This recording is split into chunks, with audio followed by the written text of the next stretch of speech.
A'udzubillahi minasyaitonirrajim. Bismillahirrahmanirrahim. Assalamualaikum warahmatullahi wabarakatuh.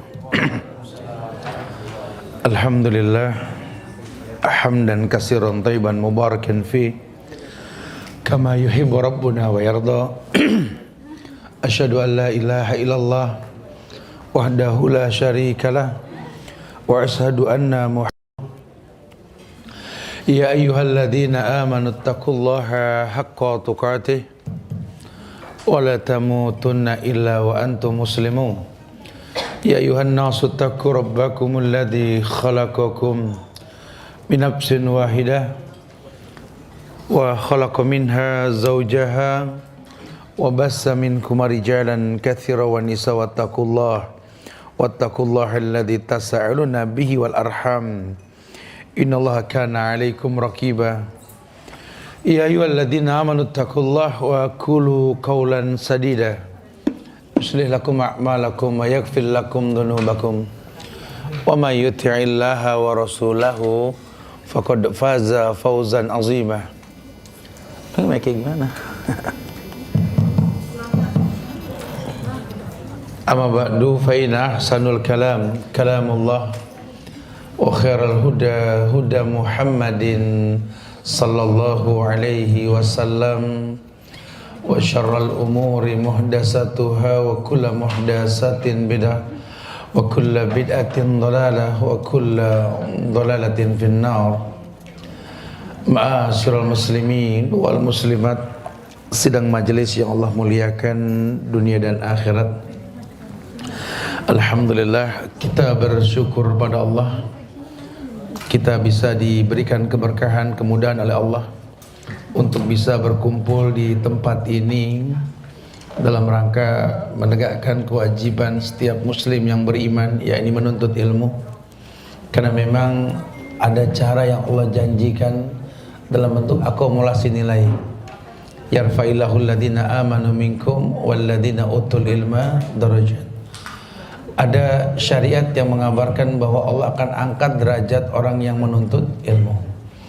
Nah, bicara terangkat derajat inilah yang mungkin manusia harus memaksimalkan, karena pada akhirnya kebaikan datang dengan cara yang baik. Jamaah Allah muliakan, di ujung bulan Syawal ini masih layak saya mengucapkan taqabbalallah minna wa minkum siyaman wa siyamakum wa kullu a'malina fi syahri Ramadan. Semoga Allah terima semua ibadah kita selama bulan Ramadan dan Allah jadikan sebagai amalan rutin kita setiap tahunnya. Kullu amin wa antum bi khair insyaallah. Jamaah Allah muliakan, kita akan membahas sebuah bab yang menjelaskan tentang bekas-bekas ibadah. Islam agama yang mengabarkan bahwa setiap ibadah yang dilakukan dengan cara yang betul akan menjanjikan bekas buat yang melakukannya.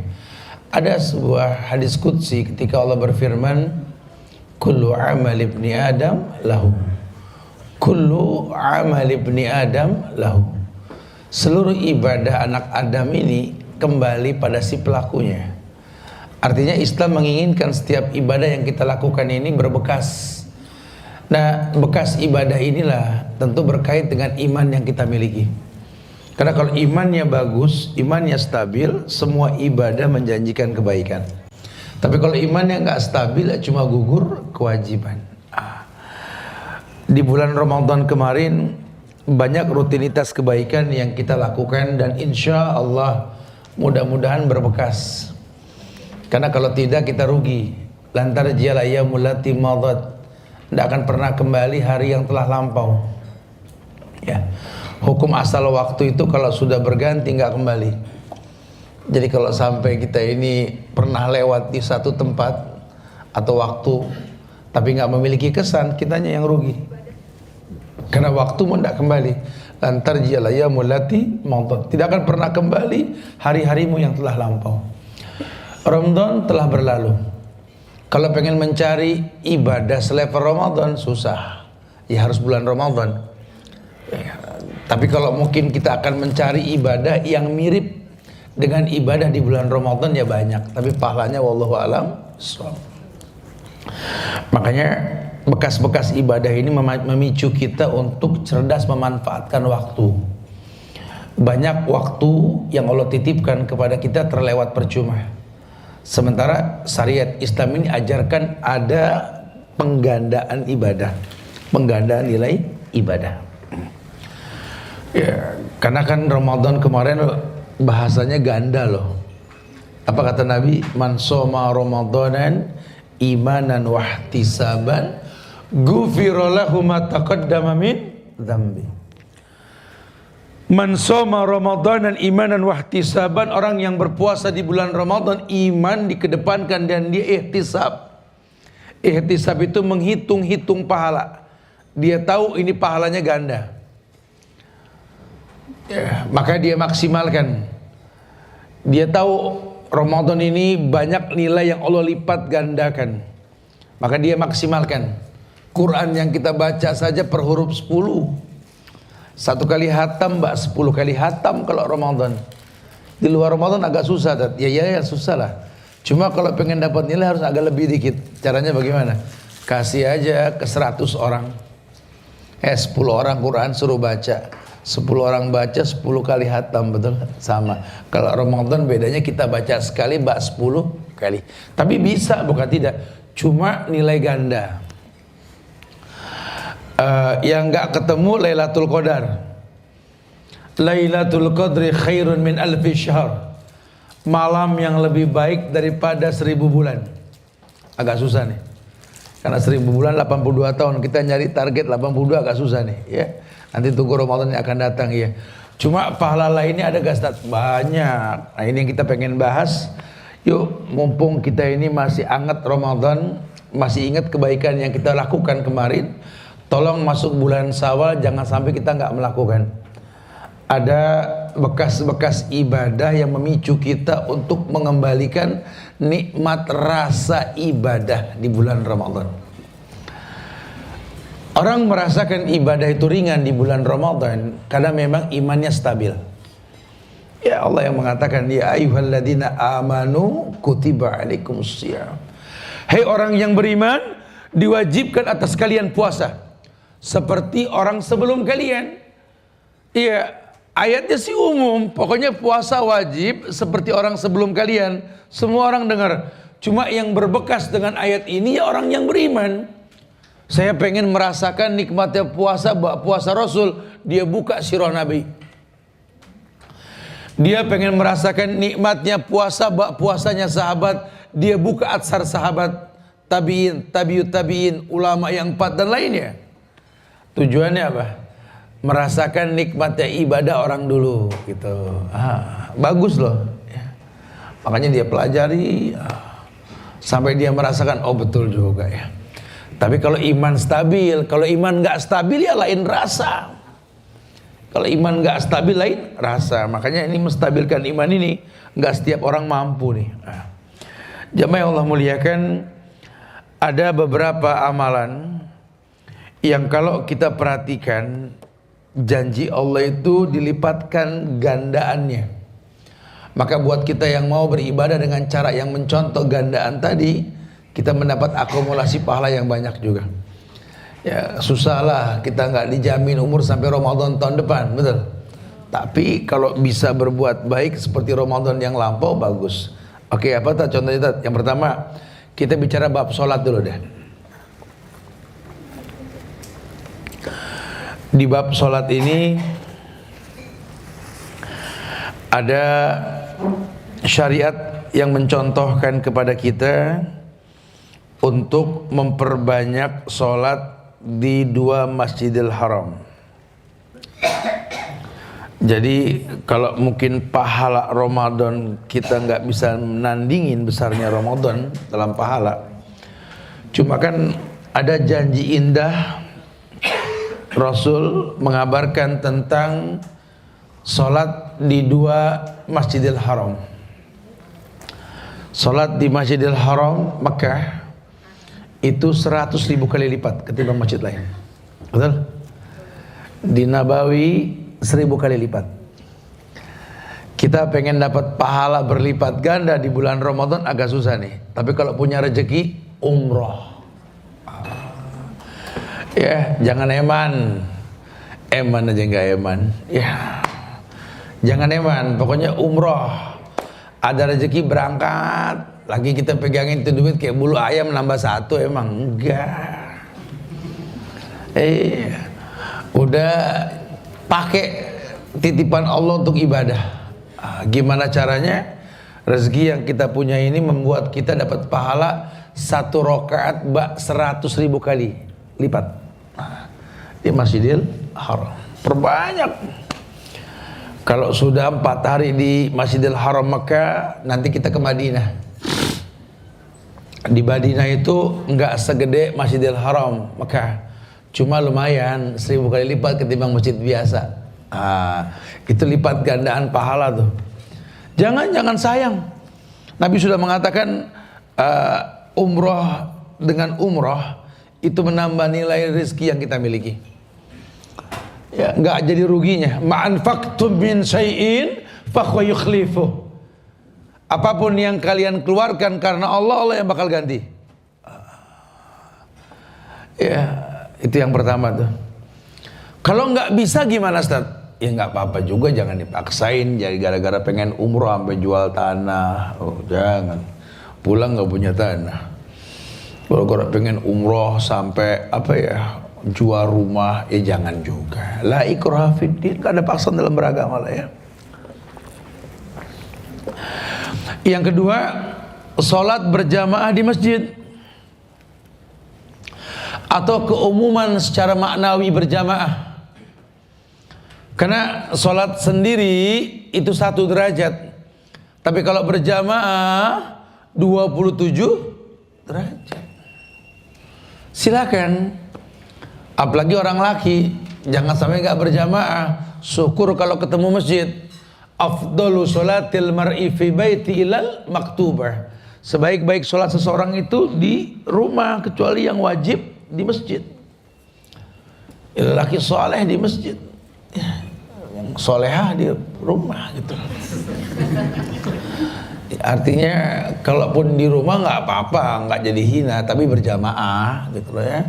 Karena kan hukum asalnya sholat berjamaah. Kita pengen dapat hidayah sholat, kalau sholat kita sendiri, bacaan kita rusak, nggak tumanina, ya nggak bakal bisa. Apalagi yang baru hijrah, sholat berjamaah. Ini baru hijrah, sholat sendiri di pojokan kamar. Al-Fatihahnya kacau, suratnya belum banyak apal, pengen dapat hidayah, ya nggak mungkin. Akhirnya ngayal deh. Baru sholat 2 kali aja lantas ngeliat macem-macem katanya. Alhamdulillah tat, saya udah hijrah tat. Masya Allah bagus.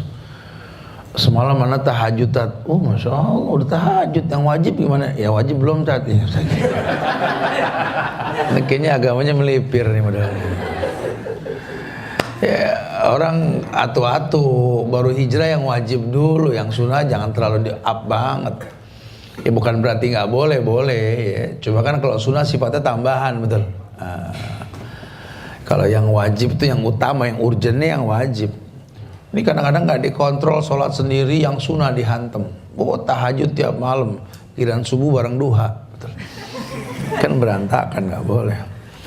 Suruh sholat berjamaah di masjid. Ju'ilal imam liyutamma bihi. Dijadikan imam untuk diikuti. Insya Allah tumakninah kita. Qiraatul imam, qiraatul ma'mum. Bacaan imam, bacaan makmum. Ya, tumakninah imam tuh bagus. Ya kita dapat juga pahalanya. Ya, jangan sholat sendiri, jangan. Suruh sholat berjamaah di masjid. Yang ketiga yakni mengerjakan sholat sunnah di rumah. Tolong, ini nilainya ganda loh. Afdalu sholatil mar'i fi baiti ilal maktubah. Bicaranya afdal, terbaik, the best.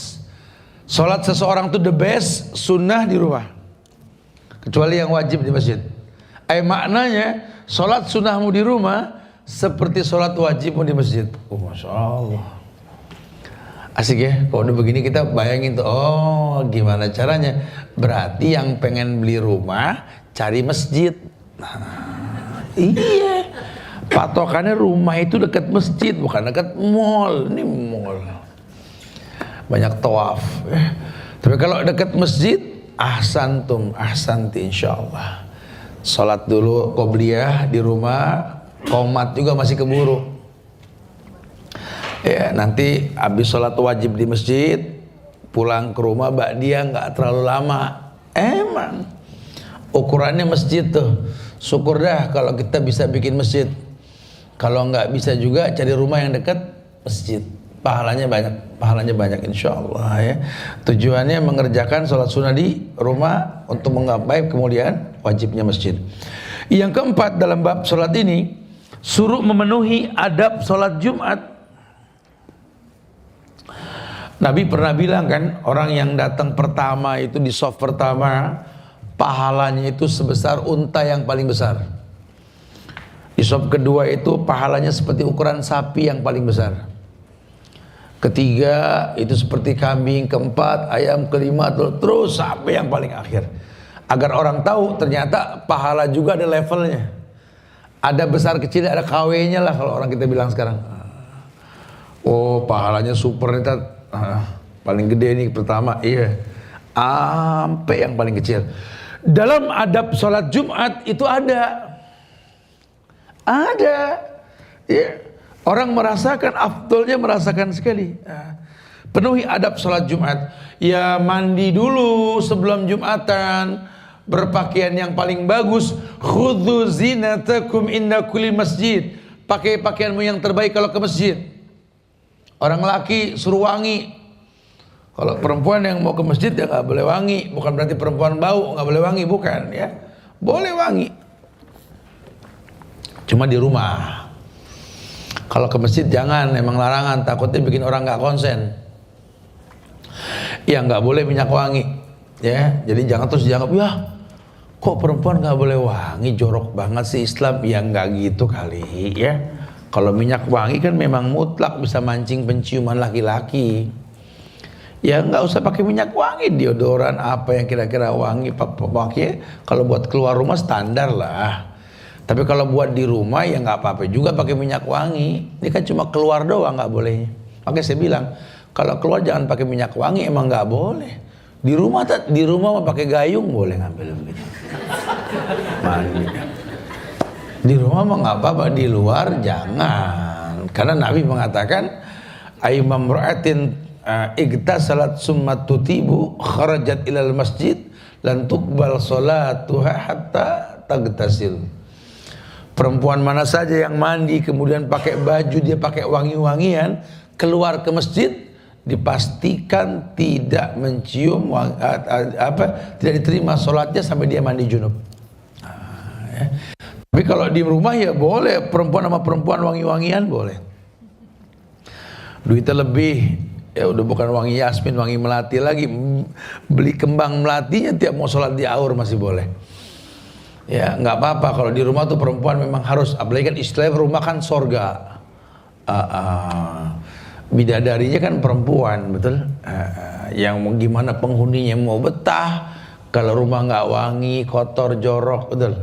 Perempuan yang bersih boleh di rumah, boleh, nggak apa-apa. Penuhi adab sholat Jumat. Tolong jangan sampai orang Jumatan ini nggak memahami adab sholat Jumat. Pakai wangi-wangian, mandi junub, kemudian berjalan kaki lebih afdol ya. Kemudian ketika khutbah, khotib di atas mimbar, dia nggak berkata sesuatu sampai selesai khotib berkhutbah dan lainnya, dan itu adab akhlak. Iya, bab sholat yang kelima, nilai ganda pahala itu kata Rasul, sholat duha. Sholat duha ini memang orang kadang-kadang suka ngegampang ini. Padahal sholat duha itu kata Nabi, di badan kita ini ada 360 persendian. 360 persendian. Ada apa istilah siku lah. 360 siku di badan kita ini. Pertemuan dua tulang ya. Dan 360 persendian tersebut harus disedekahi. Kalian tidak akan pernah sanggup, kata Rasul. Maka cukuplah 2 rakaat sholat duha itu seperti pahala 380 kali sedekah. 360 kali sedekah. Makanya orang kalau nggak kemana-mana jangan sampai nggak duha, walaupun cuma 2 rakaat. 2 rakaat sholat duha ini pahalanya pahala sedekah 360 kali. 4 rakaat rezeki, 6 rakaat bawa keberkahan dan lain sebagainya. Banyak, saya nggak begitu ini ya. Tapi yang pasti memang tiap jumlah rakaat duha itu ada janji pahala yang Allah janjikan. Maka orang kalau memang dia nggak safar, dia akan merutinkan duha, tapi nggak merubah hukum. Kalaupun memang rutin namanya sunnah, ya sampai kapan juga sunnah, jangan bilang wajib. Karena kalau kita bilang duha sih kalau buat saya mah wajib, haram. Oh enggak, Ustaz, saya sih nggak bisa harus duha, karena wajib sih kalau buat saya wajib. Nabinya siapa nih? Kalau nabinya Muhammad duha sunnah. Saya nggak tahu kalau yang wajib siapa nabinya itu, nggak ada. Hukum asal duha adalah hukumnya sunnah. Cuma memang pahalanya besar sekali itu.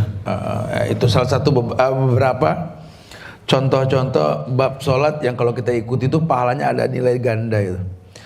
Yang kedua, yakni berkaitan tentang ibadah di luar Ramadan. Ada haji, ada umrah.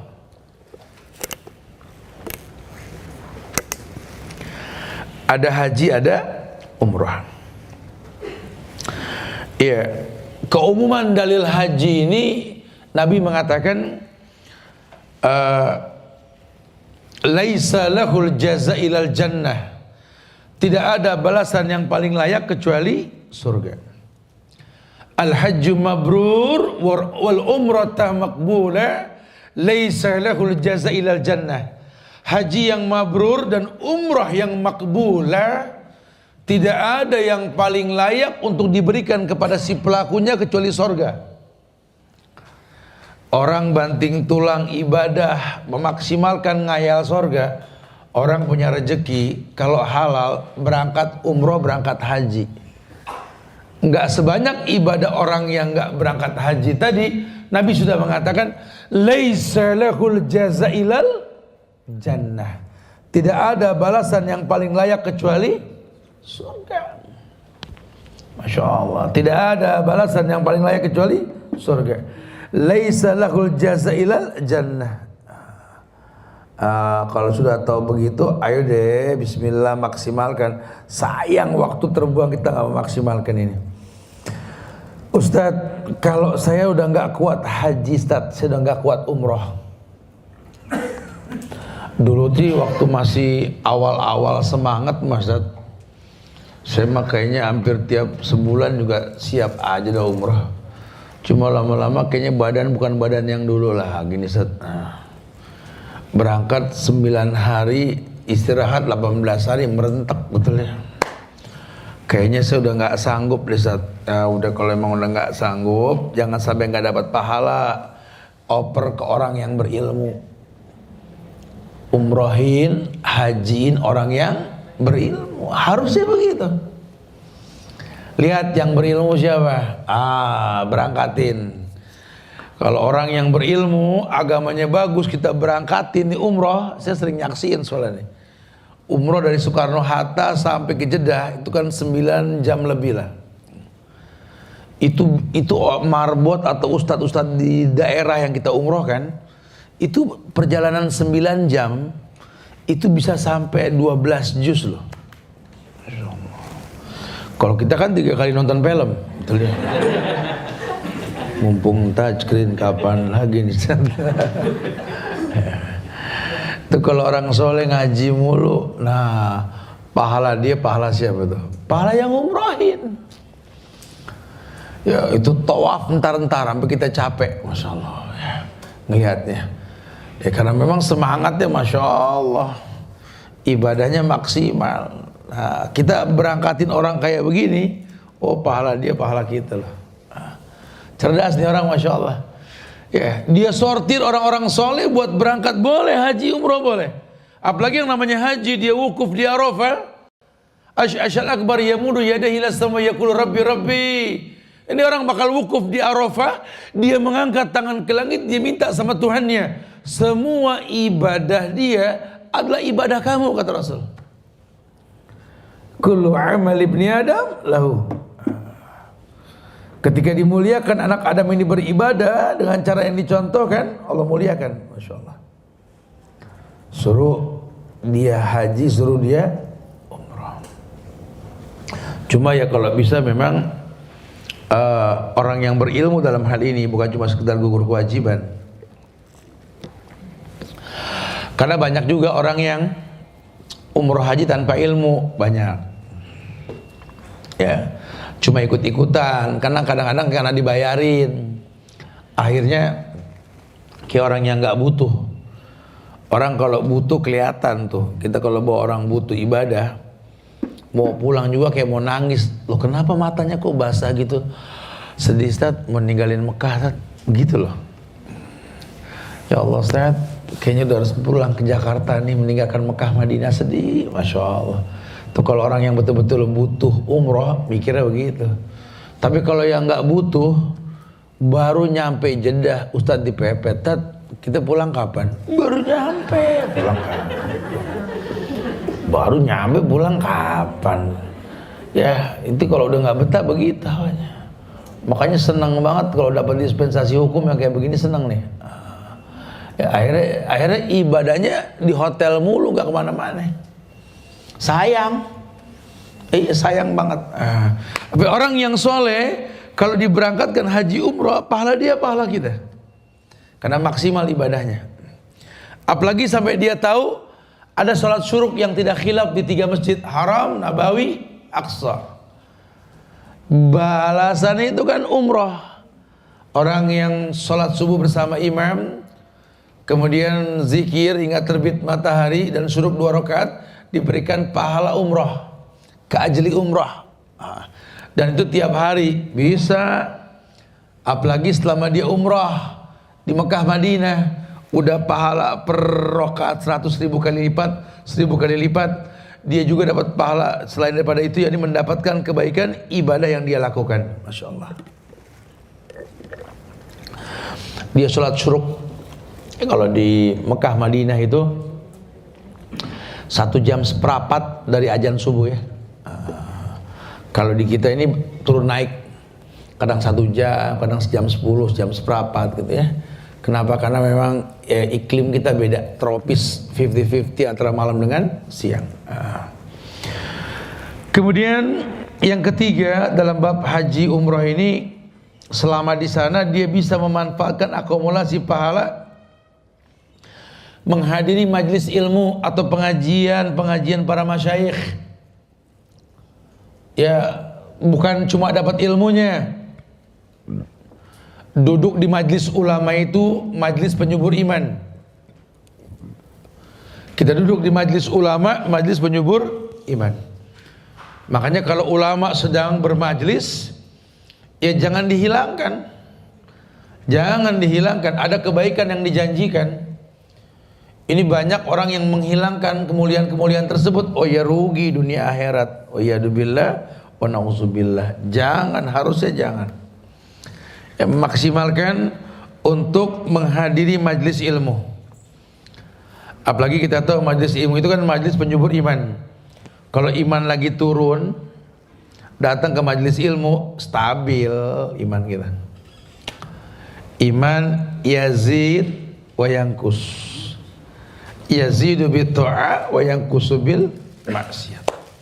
Hati-hati, imanmu naik, turun, naik dengan ketaatan, turun dengan kemaksiatan. Dengan kamu datang ke majlis ilmu, stabil imanmu. Dengan kamu datang ke majlis ilmu, kamu akan tahu hal yastawil ladina ya'lamuna wal ladina la ya'lamun. Apakah sama orang yang berilmu dengan yang enggak berilmu? Oh ya, beda. Yang keempat, ya, kalau pengen dapat nilai ganda lagi ini berkaitan sama haji dan umrah, berangkat umrah ketika bulan Ramadan. Karena ada hadis yang mengatakan berangkat umroh bulan Ramadan ini pahalanya pahala haji bersama Rasul. Ya udah, kalau udah tahu begitu jangan dibuang-buang waktu. Kita koleksi mobil, motor, tanah juga nggak ada yang kebawa mati. Emang ada mayit bawa sertifikat? Kan nggak ada. Emang ada mayit ngantongin BPKB sama STNK? Ya nggak ada juga. Ini mumpung dititipin sama Allah, maksimalkan. Bagaimana memaksimalkannya? Lihat momennya Ramadan. Oh kalau gitu kumpulin duit aja selama setahun atau 2 tahun. Dilala 2 tahun sekali, syukur setahun sekali bisa melaksanakan ibadah umrah Ramadan. Dan umrah Ramadan itu keajli haji ma'a Rasul, seperti balasan haji bersama Rasul. Masya Allah. Ya sayang kita punya rezeki, punya uang, kita nggak umrah Ramadan, sayang. Padahal punya kesempatan buat mendapatkan pahala haji. Kemudian melaksanakan sholat fardu di masjid selama di sana. Ya kita tahu tadi sudah dibilang ya, di Masjidil Haram itu kan 100.000 kali lipat, di Nabawi 1.000 kali lipat. Udah bismillah. Bukan berarti orang safar nggak boleh mengkosor. Ya bapak ibu yang umroh kan sedang safar, boleh mengkosor. Cuma mengambil jumlah jamaah juga, pahala jamaah juga boleh kalau mau. Ya. Jadi kalau kebagian travel ngasih hotelnya jauh, dia habis sholat zuhur bersama imam di haram, kemudian dia qomat, dilakukan asar 2 rakaat, boleh menjamak qasar. Khawatir gak kuat karena hotelnya jauh. Tapi kalau memang nanti dia masih sanggup, azan dia mau datang lagi juga ngambil sunnah berjamaah, mengkhususkan 3 masjid itu boleh. Masjidil Haram, Nabawi dan Aqsa, boleh-boleh saja. Taib. Kemudian yang berikutnya, yang keenam, syukur bisa di Masjid Quba. Di Masjid Quba, kata Rasul, orang yang berwudu dari rumahnya, kemudian dia melangkahkan kakinya menuju Masjid Quba dan sholat 2 rakaat di Quba, diberikan pahala umroh. Masya Allah. Ya kalau udah nggak di Mekah, kita di Madinah, tolong di Madinah jangan sampai nggak ke Masjid Quba. Di Madinah jangan sampai nggak ke Masjid Quba. Ya, Allah akan janjikan keberkahan, kemuliaan. Ada agak habis baterainya. Jangan di bawah. Taib ya. Iya. Jadi akomulasinya jelas. Atau dia berusaha untuk memfasilitasi jamaah. Kalau kemarin selama di bulan Ramadan dia sudah tahu orang yang memberi makan orang yang berpuasa, memberi minum orang yang berpuasa, berpahala seperti orang yang berpuasa, betul? Maka di luar Ramadan juga sama, dia maksimalkan. Gimana caranya orang bisa berbuat baik semaksimal mungkin. Karena banyak orang nih yang kadang-kadang nggak paham nih. Mulai ihtisab, Nabi sudah mengatakan man soma Ramadanan imanan wahtisaban ghufira lahu ma taqaddama min dzambi. Orang yang puasa di bulan Ramadan ketika iman dikedepankan dan dia menghitung-hitung pahala, dihapuskan dosa yang telah lampau. Menghitung pahala syariat di luar Ramadan boleh gak? Boleh, gak apa-apa. Anda mau melaksanakan puasa di bulan lain boleh, selama niatnya betul. Tapi kalau niatnya puasa Ramadan, ya bulan Ramadan. Niatnya puasa Daud, silakan. Puasa apa? Senin Kemis, silakan. Puasa Ayyamul Bid, monggo. Syawal 6 hari, silakan. Puasa Muharram, ya terus. Boleh, nggak ada masalah. Bukan cuma sekedar puasanya, dia fasilitasi semua orang yang berpuasa agar merasakan kenikmatan puasa. Ini Masya Allah, ini orang cerdas. Selain dia memang dia puasa, dia juga memfasilitasi. Jadi akumulasi ganda pahala yang dia dapat. Ya, dan memang balasan ibadah itu rata-rata pengguguran dosa. yukaffirullahu anhu kulla sayi'atin kana zalafaha. Allah akan menjadikan penggugur dosa-dosa yang pernah dia lakukan. Masya Allah ya. Kalau kita tahu nih Masya Allah. Puasa apa aja Ustaz? Yang pertama, puasa-puasa pada hari-hari tertentu. Tadi tuh Ayyamul Bid, apalin deh. Ayyamul Bid, hari putih itu bulan purnama 13, 14, 15. Kemudian puasa Senin Kemis, ya kalau Ayyamul Bid kan 3 hari. Kalau Senin Kemis kan 8 hari ya, dalam sebulan. Atau puasa Daud, atau puasa-puasa pada bulan tertentu. Puasa bulan Zulhijjah, orang yang wukuf kita puasa di sini. Atau puasa Muharram, atau puasa-puasa yang memang Allah syariatkan, Masya Allah.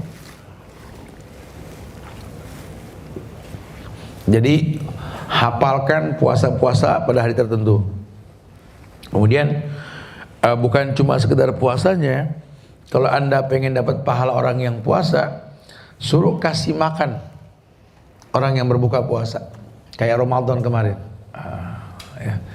Karena orang nggak semangat puasa-puasa sunnah ini karena nggak jelas buka pakai apa. Kalau Ramadan kemarin itu kan hampir tiap depan masjid ada spanduk kecil takjil gratis, sudah. Kalau sekarang nggak jelas, ya sebenarnya sih nggak apa-apa juga. Cuma karena kita orangnya terbiasa ngelihat janji, beda. Selama Ramadan kemarin kita semangat puasa, kenapa? Karena iklan makanan minuman tuh menjanjikan banget, Zat.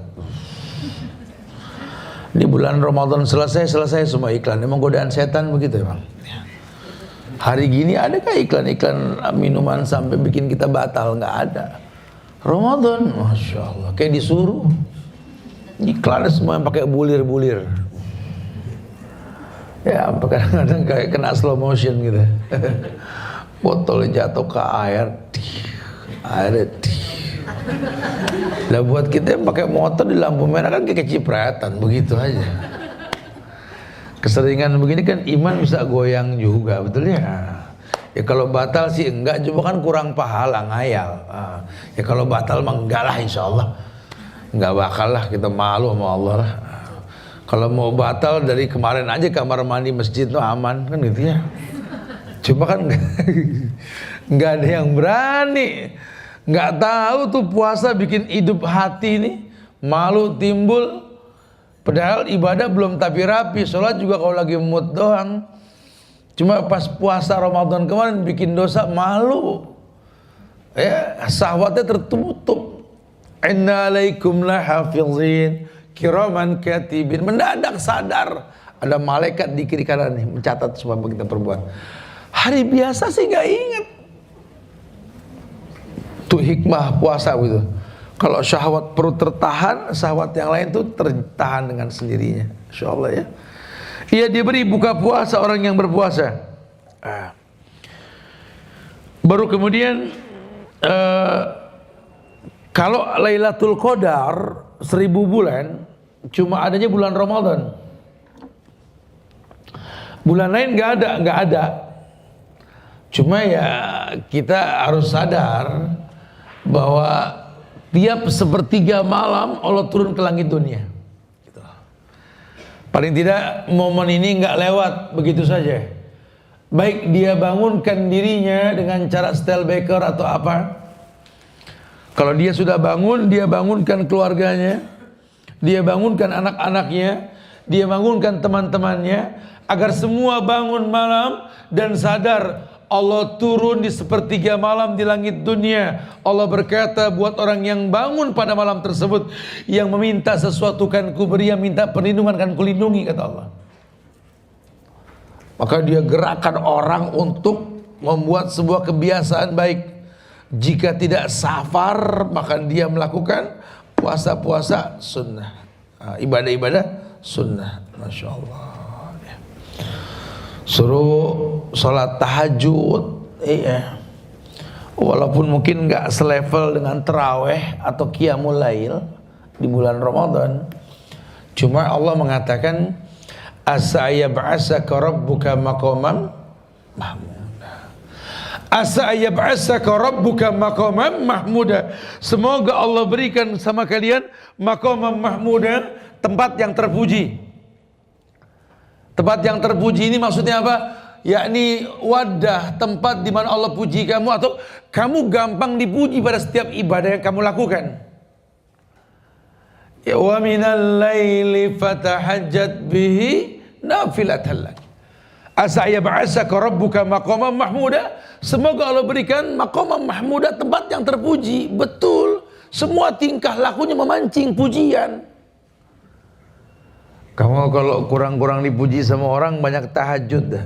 Emang nggak usah ngaku tahajud, efeknya berasa nanti. Simanya nampak. Jangan pakai ganti-ganti status. Bangun malam orang pada tahu semua. Kau bangunkan aku di malam ini ya Allah. Kamu orang baca. Gambarnya orang lagi angkat tangan begini. Apalagi sekarang kan zaman stiker, betul. Oh, kadang-kadang bikin sendiri, muka sendiri. Terus kata-katanya sambil ngangkat tangan, yang semalam bangun. Maksudnya apa ini orang? Ya jangan kayak gitu-gituan lah. Udah akhirnya nanti gak ada manfaatnya, sayang ya. Sayang, bangun aja bangun malam. Emang Allah turun di sepertiga malam di langit dunia. Orang yang minta sesuatu kan ku beri, minta perlindungan kan ku lindungi, kata Allah. Coba sudah bangun. Ini da'bus sholihin, kebiasaan orang-orang soleh. Sayang kalau kita nggak bangun, sayang sekali. Yang keenam, pahala jihad. Ayo dong, bekas Ramadan dong maksimalkan.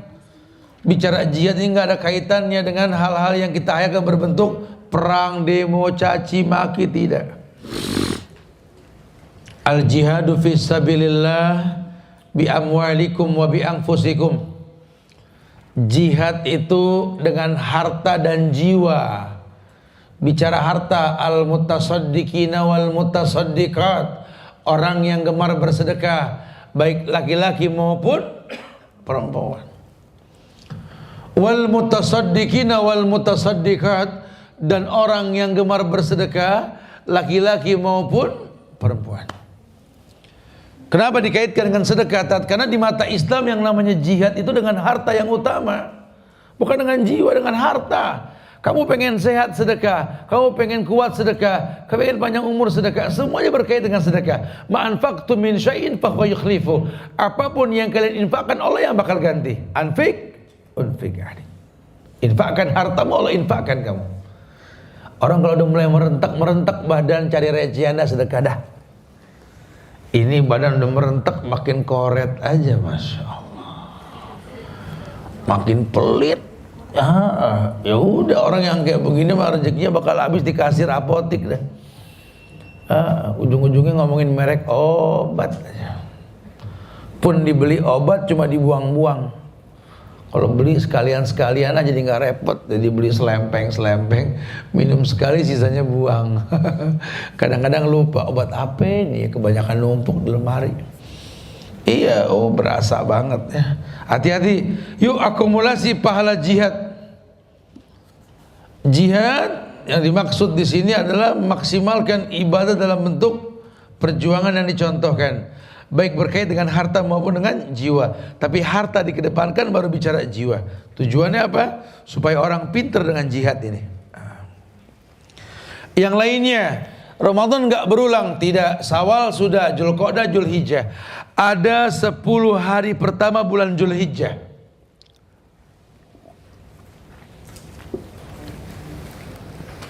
10 hari pertama bulan Dzulhijjah. Ini Masya Allah. Wal as wa layalin as. Itu ada 10 hari bulan Dzulhijjah. Itu kalau kita melaksanakan ibadah yang dicontohkan, pahalanya besar. Enggak disebut sih berapa pahalanya ya, tapi yang pasti besar. Allah muliakan dengan surat berkaitan dengan 10 hari terakhir ini. Wal as wa layalin asr. Ya. Demi 10 hari pertama bulan Dzulhijjah.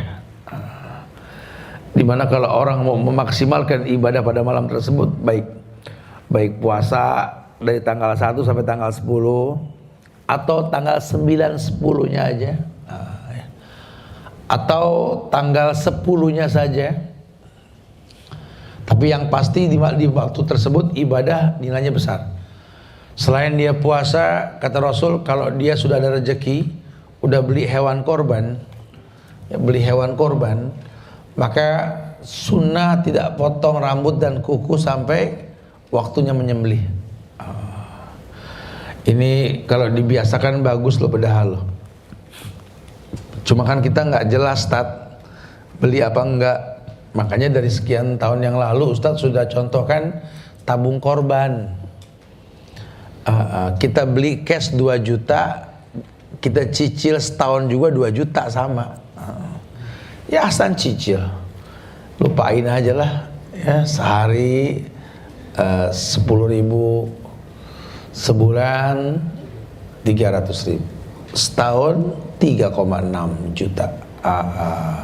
Nggak berasa ada kambing 3,6, bongsor bener tuh kambing bener. Orang nanya jawabnya juga enak, ente korban nggak? Ya insya Allah. Mana ada kambingnya? No, yang 3,6 kan gitu enak. Gagah nunjuk lagi diem itu kambing liatin aja. Emang persiapannya matang, udah nyicil. Tapi kalau nabung enggak, cuma ngayal aja pengen korban. Hari hanya baru nawar, ya nggak ada yang murah. Kalau dari jauh-jauh hari murah bagus, karena dari jauh-jauh hari kan. Kalau sudah deket, ya mahal, ya pas-pasan stoknya gitu loh. Mau nanya nggak enak, sama yang dagang, nggak nanya kayaknya bingung juga jadi nggak beli. Nyeredeng ada ke tukang kambing. Abangnya nanya, ngapain sih di sini aja? Mau beli kambing? Rencananya sih begitu Pak. Cuma saya nggak enak nanya aja, mau nanya doang, nanya jawab tinggal dijawab doang. Ya saya nanya dah, ini kambing dijual? Ya dijual. Berapa nih kambing? Macem-macem. Ada yang 3 juta, 2,5 juta paling murah dah tuh. Waduh, yang 1 juta nggak ada bang. Kata abangnya atas, bawa dilihat, nyari yang 1 juta. Ada no, yang di pojokan yang lehernya kayak pulpen. Betul. Ya tinggal 2, yang satu nyender, sakit tuh kambing. Karena nggak ada persiapan. Kalau ada persiapan beda. Dan betul-betul Masya Allah, kita banyak bukti orang-orang yang mungkin dipandang sebelah mata karena pinter nyicil, ya nggak berasa, ya ada yang potong sapi malahan, tukang-tukang pemulung tuh ya. Ya karena mereka disiplin. Sehari mereka taruh 20.000, Masya Allah. Sebulan 600, setahun 7,2 kan lumayan. Tinggal tambahin dikit beli sapi Bali mereka. Nikmat sekali. Ya kalau disiplin bisa, ayo dong disiplin bisa kita insya Allah. Nah, makanya besok saya akan up nih, karena kan belum ada tabung korban kayak gini. Nanti kita akan ada event tanggal 26 sampai tanggal 30 di Halal Expo besok di Jakarta Convention Center. Maaf buat yang nggak dapet tiket karena berebut tiket ya. Tapi nggak apa-apa, datang aja biar rame udah ya. Itu nanti akan di up tuh masalah tabung korban, tabung umroh, tabung haji ya, supaya pada bisa. Nggak ada ibadah yang susah tuh, nggak ada kalau kita mau belajar disiplin ya. Mudah-mudahan jadi baik ya nanti insya Allah ya. Subhanallah, banyak produk-produk yang kita launching nanti di sana, dari mulai air anak bangsa itu. Jadi kalau bisa pengajian-pengajian begini nih, ajuin aja, kita standby air kok. Seluruh pengajian yang ada di Jakarta nanti bisa hubungi Pak Riki nih, bagian air di Al-Azifi. Jadi saya berharap semua air yang diminum itu sudah air anak bangsa. Kita nggak usah lagi berkaitan sama asing dan asing udah ya. Jadi kita donasikan atau mau dipesan terserah aja. Nanti bisa diobrolin mengenai air tersebut, manfaatnya Masya Allah. Ya pengen kita biasakan. Ini nilainya dahsyat. Buat yang mampu kita mau donasi barang juga boleh.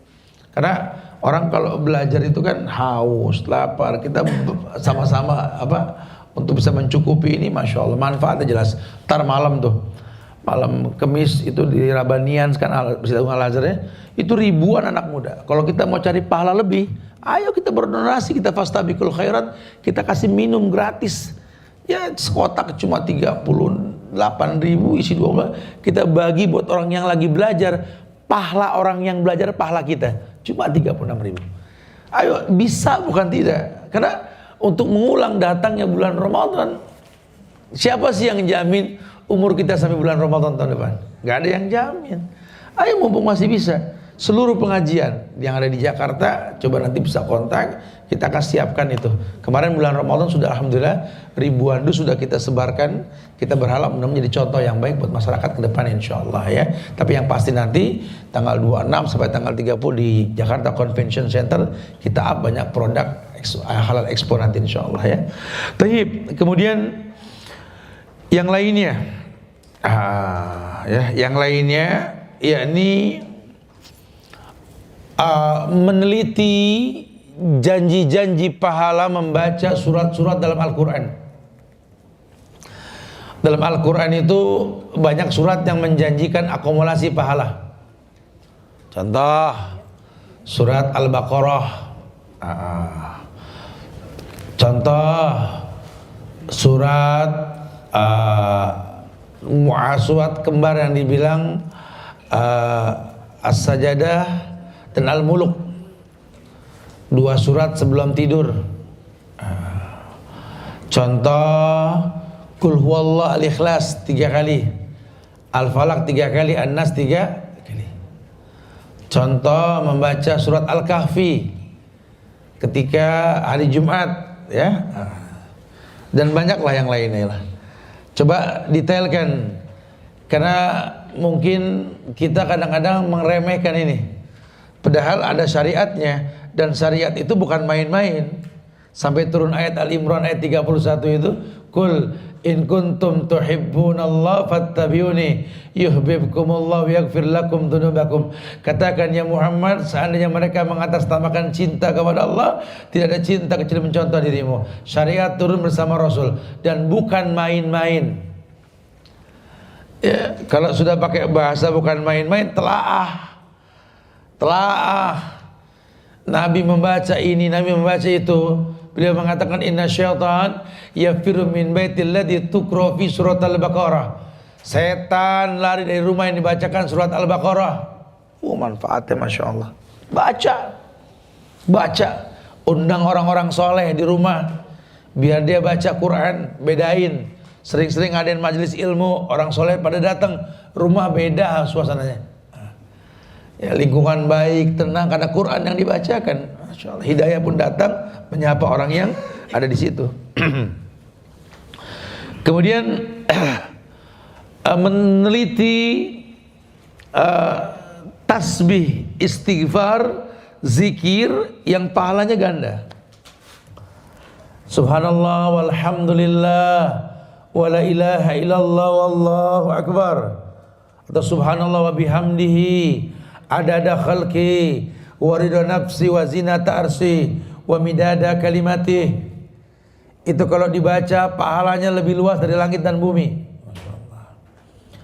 La ilaha illallah wahdahu la syarikalah lahul mulku wa lahul hamdu wa ala kulli syai'in qadir. Diletakkan pada sebuah daun timbangan, 7 lapis langit dan isinya kecuali Allah, dan 7 lapis bumi dan isinya diletakkan pada daun timbangan yang lain. Malat bihina la ilaha illallah, lebih berat la ilaha illallah. Tuh. Dan itu jangan main-main. Allah tuh ngajarin serius loh. Nabi menyampaikan, buat kita konsekuensinya tegas. Wa ma kana lil mu'minin wala mu'minatin idza qadallahu wa rasuluhu amran ayakuna lahumul khiyaratu min amrihim. Enggak ada pilihan lain. Allah telah firmankan, Nabi telah sabdakan. Tugas kita cuma mengatakan sami'na. Udah tinggal patuh aja dah. Sami'na wa ata'na. Ayo banyak bertasbih. Ya, Masya Allah. Atau ajarkan tasbih ke orang. Orang bertasbih, pahalanya lipat ganda. Istighfar begitu. Ya qaum istaghfiru rabbakum summa tubu ilaihi yumati'kum mata'an hasanan. Hai kaumku, banyak beristighfar kamu. Tubu ilaihi, dan taubat kepada Allah. Yumati'kum mata'an hasanan. Kalau istighfarmu berbarengan dengan taubat yang kau rutinkan, yumati'kum mata'an hasanan. Allah akan berikan nikmat yang besar sama kamu. Yumati'kum mata'an hasanan. Ya, jadi kita boring sama kehidupan gini-gini aja. Nggak berubah, Sat. Rombongan hidup kayak cuma nunggu mati doang ini, Sat. Begini aja. Pagi, habis pagi, siang, sore, malam lagi, pagi lagi, begitu loh. Kayaknya boring. Iya. Kenapa? Karena kita kurang istighfar. Hidup cuma merutinkan pagi, siang, sore, pagi, siang, sore, malam. Nggak ada karya yang dia buat. Padahal semua ada misi di dalamnya. Wa ja'alna lailan libasan wa ja'alna naharan ma'asan. Kujadikan malam untuk istirahat, kujadikan siang untuk bekerja. Wiridnya beda, zikirnya sudah beda. Jangan dirubah, jangan. Ya, kamu melek siang dengan zikirnya, kamu melek tidur malam dengan zikirnya, pahala. Ya, orang menegakkan siang kerja, pahala, malam istirahat, pahala. Diputer tanpa sebab, siang malam merem, malam melek. Dosa, bala-bala, penyakit yang bakal dia dapatkan. Wa yadubillah wa na'udzubillah. Ya, itu contohnya zikir berpahala ganda tuh. Dan yang terakhir pada bab lipat gandaan pahala ini, ada perintah untuk membiasakan meringankan beban orang lain. Beban orang diringanin. Beban orang diringanin. May yassara mu'siran yassarallahu yaumal qiyamah. Orang yang mempermudah orang yang kesulitan, Allah bakal permudah dia. Allah bakal permudah dia. Jadi jangan eman mempermudah orang, enggak jadi ruginya. Ya. Kita makan bubur di pinggir jalan, ini kayaknya makanan kurang greget nih, bumbunya nggak tapi berani, bisikin Kang Bubur, Pak, nih pakein gini-ginian gini, coba deh. Jadi enak. Ini kayaknya empingnya kurang tapi greges di mulut. Kalau bisa, Pak, nanti goreng empingnya minyaknya panasan dikit dulu. Emping baru masuk, enak greges nanti di mulut. Oh begitu. Orang maksimal ajarin. Nih bikin pisang goreng nih supaya terigunya renyah gimana nih? Karena kayaknya beli renyah tapi nggak renyah. Sayang, orang beli bosen nanti. Kalau bisa ngaduk itu pakai air kelapa dikit ya, kita kasih bocoran nanti ya. Oh pasti racun. Oh masya Allah. Ternyata iya. Jadi jangan eman ngasih bocoran ke orang gitulah. Ya kalau pengen tahu rasanya, iya masya Allah. Dan Islam ajarkan permudah orang untuk merasakan kenikmatan. Ini gimana bikin jus alpukat biar enakan dikit nih. Ya selain alpukat ya jangan di jus, harus pakai garpu dibikin dua, ancurnya kasar. Tolong susu pakai garam dikit, gurihnya beda kan gitu ya. Pokoknya trik-trik kayak gitu kan nggak ada di buku tuh, jam terbang tuh ya. Nah sampaikan, nggak apa-apa. Berikan kemudahan sama orang. Apapun yang kira-kira orang butuh, sampaikan. Dan gak ada kerugiannya, sama sekali gak ada kerugian. Ya, ilmu kalau diberikan itu gak berkurang, bahkan bertambah. Orang kadang-kadang suka merahasiakan rumus, merahasiakan menu, apalah ini. Jangan, kasih tahu aja. Ya, karena kadang-kadang memberitahu orang tuh pahala buat kita itu. Jangan eman pokoknya. Yang kita bisa jelasin, sampaikan. Orang seneng, pahalanya banyak. Jadi kita ambil pahala orang. Dia dipuji sama orang, itu pahala pujian, pahala kita. Dan masih banyak lainnya ya. Itu sudah kita bahas. Ada 4 trik yang ditawarkan dalam Islam ini untuk menandakan ada bekas ibadah kita selama bulan Ramadan. Yang pertama, kita sudah bahas tadi sepintas bahwa di bulan Ramadan itu kan banyak amalan yang sifatnya jariah. Ramadan sudah selesai, pahalanya masih ada. Ramadan sudah selesai, pahalanya masih selesai apa? Beribadah ketika Lailatul Qadar kan? Atau kesejahteraan orang yang berpuasa karena kita menjamin ketika dia berbuka sampai kapanpun pahala dia pahala kita gitulah. Nah ini bekas tersebut dipraktekkan dalam bentuk beberapa ibadah nih. Yang pertama meluruskan niat ketika beribadah dan ketika beramal. Ada satu bentuk amal yang kalau dipraktekkan, tapi nggak semua orang bisa. Bab ribat itu bab menjaga di perbatasan. Ini tugas polisi, tugas TNI, tugas keamanan. Kalau seandainya Pak Polisi, TNI atau keamanan dia menjaga karena Allah di perbatasan tempat yang diamanatkan, kemudian dia meninggal dalam kondisi berjaga-jaga, Allah janjikan pahala semua kebaikan dia ketika hidup akan menjadi pahala dia sampai kiamat, walaupun sudah mati. Ya, jadi Pak Polisi, Pak TNI atau keamanan menjaga negeri dalam iman yang stabil, agama yang bagus.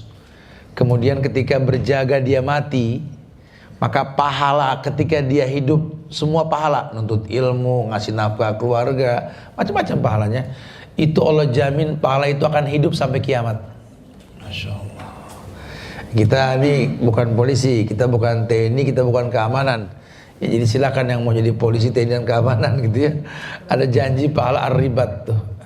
Yang kedua, Ramadan kan menjanjikan amal jariah yang banyak. Di bulan lain juga banyak. Tolong jangan sampai kita ini lupa sedekah, kata Rasul ini memanjangkan umur. Ada sebuah riwayat ketika beliau bersabda, inna mimma yalhaqul mu'min min amalihi wa hasanatihi ba'da mautihi ilman allamahu wa nasyarahu wa waladan sholihan tarakahu wa mushafan warasahu au masjidan banahu au baitan libnis sabil banahu au nahran ajrahu au sadaqatan akhrajaha min malihi min sihhatihi wa hayati yalhaqahu min ba'di mauti. Begini, artinya begini. Inna mimma yalhaqul mu'min min amali, di antara amal dan kebaikan yang dapat menyusul seorang mukmin ya, ba'da mautihi, setelah kematian mendatangi dia. Artinya dia mati cuma pahalanya ngalir gitu loh. Yang pertama, ilman allamahu wa nasyarahu. Ilmu yang dia allamahu, yang dia mengajarkannya. Jadi kalau punya ilmu jangan pelit. Ibu punya ilmu, ajarin anak, Bu. Anak ibu bilang Allah dari ibu, tahu Allah dari ibu, ribuan kali Allah disebut pahalanya pahala ibu. Ya. Bapak juga sama, Pak. Ajarkan anak tentang hal-hal yang baik. Bismillah, alhamdulillah, Allahu akbar. Kalau bisa jangan guru yang ngajarin tuh, tapi orang tua kalau bisa. Maka Nabi mengatakan ilman allamahu wa nasyarahu, ilmu yang diajarkan dan dicontohkan. Kemudian wa waladan sholihan tarakahu, kalau bisa jangan sampai kita meninggal nggak punya anak. Kalaupun nggak punya anak, jangan sampai kita nggak didik ponakan, karena ponakan anak. Nah ternyata anak soleh yang kita punya atau ponakan soleh soleha yang kita punya, kesolehan karena kita, pahala anak, pahala ponakan, pahala kita. Jangan pelit, kalau ponakan pengen minta sekolahin, udah. Ya dia mau kuliahin, nggak jadi miskin, kuliahin. Yang penting manfaat buat dia. Syukur-syukur kalau dia tertarik sama agama. Ya, saya baca puisinya B.J. Habibie itu sedih ya, Masya Allah. Ya, dia mengatakan memandang foto-foto masa lalunya ketika dia energik di masa muda. Ternyata pada akhirnya bukanlah kejeniusan dunia yang dibutuhkan oleh dunia, tapi ilmu agama. Ketika sudah tua seperti ini, foto tinggal kenangan. Yang dibutuhkan adalah agama. Lu sedih saya baca Kak Tega itu. Ya. Anak-anak yang dia didik sekarang sudah sibuk semua. Datang juga ke orang tua cuma sebatas keperluan. Masya Allah. Tinggallah si tua yang tak bisa menahan ilar dari bibirnya, mata yang keluar cairan yang tak bisa tertahan. Di mana mereka yang pernah aku didik datang cuma sebatas keperluan. Sementara ketika tua yang dia butuhkan anak yang saleh. Masya Allah. Ya. Dan ini kita akan merasakan. Makanya ya Allah, masa kanak-kanak itu gak kembali. Ibu pengen anak masuk pesantren SD, saya salahkan. Kecuali kalau ibu bapak gak bisa ngedidik anak. Kalau masih bisa ngedidik SD, pegang Bu, jadilah sahabat dulu. Nanti SMP baru masuk pesantren. Takutnya anak ini nanti pandai agama tapi gak deket sama orang tua. Takutnya seperti itu. Dan banyak. Karena masa kanak-kanaknya hilang. Jadi ustadz kayak anak-anak pada berantem, jadi pejabat kayak anak-anak pada berantem. Karena masa kanak-kanaknya hilang. Ya, didik anaknya jadi anak yang saleh. Anak yang harus tahu bahwa orang tuanya makin hari makin lemah, bukan makin kuat. Ya, walaupun mungkin raga tidak sampai, cuma kata tak pernah hilang dalam telinga orang tuanya. Tegur sapa selalu, ayah sedang apa, ibu sedang apa. Setiap pagi. Jauh, sekarang dekat, kita punya handphone kok. Ya, walaupun kita nggak bisa ketemu langsung, kita bisa video call sama orang tua. Masya Allah. Dan itu hiburan paling mahal. Hiburan paling mahal, Masya Allah. Ya, dan mimik mukanya itu dahsyat. Tadi saya sebelum kemarin saya bercanda sama teman-teman. Kemana dulu saya bilang saya mau ketemu sama kakak ayah saya. Ayah saya sudah meninggal, kakaknya masih ada dan lumpuh. Dia kangen, dia pengen makan alpukat katanya. Saya tanam pohon alpukat di rumah, saya naik pohon alpukat dulu dari pagi soalnya. Untung nggak patah tuh pohon saya naikin. Saya ngeliat ekspresi perubahan wajah dia tadi, Masya Allah. Saya naik motor dari Bogor, saya ke Roblong dulu, saya kasih dulu itu. Saya lihat wajah dia, ya Allah. Bukan berarti kita nggak sanggup beli alpukat di sepanjang jalan, banyak yang jual, betul? Tapi dia pengen kalau ponakannya, anaknya sendiri yang tanam, yang petik buahnya kasih dia. Wallahi saya melihat kayak gitu, subhanallah. Saya berharap satu waktu kalaupun Allah uji saya seperti ini, anak saya datang bawa alpukat ke saya nanti insyaallah gitu. Paling tidak berpikir begitu. Al jaza bi jinsil amal. Balasan tergantung perbuatan, bukan nggak bisa. Lawang kita bisa pesan melalui online kok, kalau mau tinggal kirim doang. Tapi kan bukan itu permasalahannya, bukan itu. Ya. Makanya sering sekali orang tua kalau sakit baru di ruang ICU, belum sempat diobatin dokter, anak ngumpul sembuh loh. Anak ngumpul sembuh. Lo katanya sakit mah, kok udah seger? Iya, dikumpulin sama anak-anak. Ternyata bukan sakit cuma kangen sama anak gitu lah.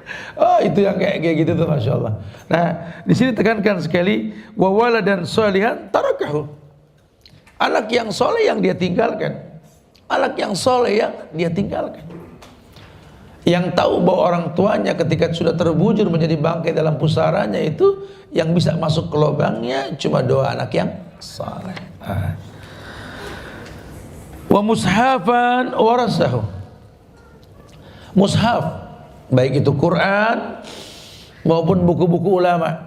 Makanya kalau bisa di rumah jangan sampai kita sibuk sama elektronik yang kita pajang. Punya perpus di rumah. Ya, ada satu ruangan yang isinya itu perpustakaan lah. Buku-buku yang kita warisin. Kata Nabi, wa mushafan warasahu. Mushaf yang diwarisi. Mungkin kita belum sempat baca, tapi nanti anak kita juga bakal baca. Karena nggak usang itu buku. Bahkan beli buku itu kan bukan murah. Kalau kita cicil dari sekarang itu, nanti anak tinggal baca nikmat sekali. Karena kita nggak tahu ketika anak dewasa harganya sudah berubah tuh. Au masjidan banahu, atau masjid yang dibangun. Ayo dong, mungkin Anda nggak bisa bangun masjid mahal, patungan. Kita bisa bangun masjid patungan, ayo. Menjadi bagian terbentuknya masjid yang sedang dibangun. Ayo. Masjidan banahu. Ya. Atau wabaitan libnis sabil banahu, atau rumah untuk orang yang menuntut ilmu. Kalaupun kita nggak bisa nimbrung bantu, doa. Jangan remehkan doa. Ya, saya minta doa. Ini kita sedang bangun pesantren buat orang-orang tua nih di Bogor nih. Nah, ya, insya Allah lagi didahulukan pesantren buat putrinya dulu nih, buat gedung putri. Nanti ada satu gedung lagi kita buat nanti buat orang-orang tua, insya Allah sedang dalam proses pembangunan ya. Karena orang-orang tua juga ini memang berharap sekali mereka punya sekolah yang mungkin nggak tiap hari kayak anak-anak sekarang ya, tapi butuh waktu khusus Jumat, Sabtu, Ahad untuk kajian full ya. Karena kita udah merasa bukan mudah lagi nih. Kalau kajian sebulan sekali, sepekan sekali, kayak cuma numpang lewat doang, takut ilmu betul. Kelihatannya paham, mangguk-mangguk, ketika ditanya oglek gitu ya. Nah, kayaknya nulis mah nulis, cuma lupa naruh di mana tuh buku gitu kan. Jadi banyak lah ya, kurang lebih lah. Mudah-mudahan ada pesantren ini yang bisa memaksimalkan. Bantu doa Pak Bu, bantu doa ya, ini sudah proses perjalanan nih. Masya Allah ya, saya yakin Allah akan mudahkan insya Allah, mudah-mudahan ya. Kita nggak punya donatur, cuma kita punya Allah. Nanti Allah yang bakal bikin langsung maksimalkan insya Allah. Au baitan libnis sabil banahu, au nahran ajrahu, atau saluran air yang dibangun. Ya kemarin tuh di Palu di mana tuh kita bikin saluran air tuh, air kotor di mana-mana kita bikinkan air bersih ya. Atau di mana lah penampungan air lah yang kira-kira manfaat buat kita. Ini mau musim panas, sebentar lagi air susah nih. Yuk kita donasi, kita patungan, kita bikinkan bor-boran air yang banyak supaya orang tuh nggak ada halangan buat berwudu. Makin dalam makin baik. Coba kan nilainya masya Allah, dengan barang-barang jadi ringan nantinya. Au shadaqatan akhrajaha min malihi fi sihhati wa hayati yalqahu min ba'di mautih. Atau sedekah yang dia keluarkan ketika dia dalam kondisi sehat, karena perintahnya taqarrub ilallah firraha ya'rifka fi syiddah. Ya syariatnya begitu, taqarrub ilallah firraha ya'rifka fi syiddah. Suruh dekatkan diri sama Allah ketika kita dalam keadaan lapang, kaya, sehat. Ketika susah nanti Allah dekat sama kita insyaallah. Ya, masya Allah. Jadi jangan sampai kita nggak sedekah jariah. Contohnya banyak tuh. Silakan dipilih yang paling gampang yang mana. Yang ketiga, yakni mendidik anak secara umum. Baik mendidik dengan mendidik lisan atau membuatkan tempat tinggal yang mendidik buat anak. Karena an-nasu madaniyun bit-tab'i. Orang ini adalah makhluk yang butuh kebiasaan. Ya, kalau dibiasakan baik, baik. Dibiasakan buruk, buruk. Manusia fleksibel. Manusia itu nggak berevolusi, manusia beradaptasi. Jadi kalau beradaptasi dengan yang baik dia baik, dengan yang buruk dia buruk, manusiawi. Ya, kelihatannya lembut padahal keras. Karakter manusia ada yang kayak telur, gampang pecah. Tapi kalau udah dipanasin keras, ngebagel tuh dibilangnya. Karakter manusia ada yang kayak sayur mayur, segar binar, digodok layu, ada. Karakter manusia ada yang kayak bubuk kopi, kelihatannya cuma bubuk, digodok mewarnai. Karakter manusia macam-macam. Tapi secara umum, an-nasu madaniyun bit-tab'i. Orang itu makhluk yang punya karakter tergantung kebiasaan. Sampai bisa dikatakan manusia itu seperti hewan yang berakal. Hilang akal, sifat hewan yang dipertontonkan. Didik anak. Ya, saya pernah di dapur, ada anak bilang, "Buya sedang apa?" "Lagi di dapur saya." "Kenapa?" "Boleh minta tolong nggak?" "Boleh." "Apa?" "Aku mau minum dong." "Nggak apa-apa, sekali-kali anak nyuruh orang tua." Saya bawakan air rapi dengan gelas, ditatakan dan tutup. Saya letakkan depan dia, "Ini sayang." Anak saya malah ketawa. Kayak main rumah-rumahan rapi bener. Anak saya udah bisa nyeletuk. Bapak Eka ngeledek, anaknya lebih ngeledek lagi dah. Saya bilang, iya, nanti satu waktu kalau Buya nyuruh juga harus begini, harus rapi. Dan ternyata memang kalau kita biasakan begitu, besok kita minta tolong, dia akan mencontoh seperti kita membawakan dia. Anak seperti itu. Dia pinjam handphone, kita kasih lempar. "Aku bisa handphone nggak?" "Boleh nih." Dia tangkap up. Besok kita bilang, "Bisa pinjam handphone nggak?" "Bisa." Dia akan lempar mirip dengan lemparan kita. Anak seperti itu. Anak seperti itu. Makanya tinggal butuh pendidikan. Dibiasakan sejak kecil mandi ketemu sama orang tua, sampai gede ya mandi baru ketemu sama orang tua. Saya masih ingat orang tua kita ngedidik kita, bukan tiap pagi wajib ketemu dia, wajib. Dan memang wajib sudah mandi baru ketemu, dan kebiasaan sampai sekarang. Gak pernah, gak bisa gitu ya. Dan memang itu masalah butuh kebiasaan. Orang yang pertama kita temuin ya orang tua, setiap pagi habis sholat subuh turun dari masjid, wassalamualaikum, dicium keningnya. Karena dibiasakan sejak kecil, dan nggak bisa walaupun jauh, sedang di mana di rantau di mana, ya kalau bangun pagi masih kita telepon karena kebiasa. Ini membuat tempat mendidik seperti itu, dan memang dalam Islam diperintahkan seperti itu. Ya, ini kita bicara gandaan pahala, memanjangkan usia dan amal jariah. Mungkin kita sudah meninggal nanti, cuma kebiasaan itu akan turun ke cucu-cucu kita nanti, insyaallah. Ya. Kemudian yang keempat, keumuman mengajarkan ilmu, keumuman. Yang pertama, memperluas ilmu dan menulis. Biasakan menyampaikannya itu bukan pendapat, tapi qala Allah wa qala Rasul. Sehingga kalau sampai dalil ke orang tentang qala Allah wa qala Rasul, ilmunya sampai. Ilmu sampai ke orang tersebut, sanatnya pun sampai. Maka sebanyak orang yang berbuat kebaikan, pahala kita yang menyampaikan. Baru yang terakhir dibilang dakwah. Wa man ahsanu qaulan mimman da'a ilallah. Kata Allah, siapa lagi orang yang melebihi kebaikannya, orang yang menyampaikan dakwah di jalan Allah. Nah, rentetan bahasan ini teknik yang ditawarkan untuk mempertontonkan bekas ibadah Ramadan. Karena kalau cuma sekedar lemes, kurus bekas puasa, itu mah secara casing. Tapi kan batiniahnya kan amal. Kita berharap walaupun bulan sudah berbeda, ibadah nilai tak sama, cuma kemiripan nilai yang dimiliki pun akan sama dengan sendirinya. Wallahu a'lam bishawab. Silakan yang mau ditanyakan. Akhirul da'wana alhamdulillahirabbil alamin.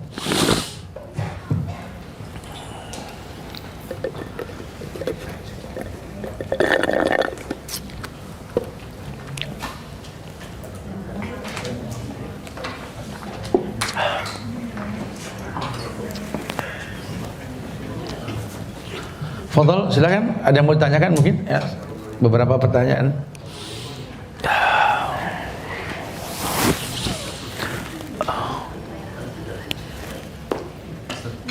Ya, silakan Pak. Boleh? Iya Pak. Terima kasih Pak Ustaz. Iya Pak. Silakan Pak.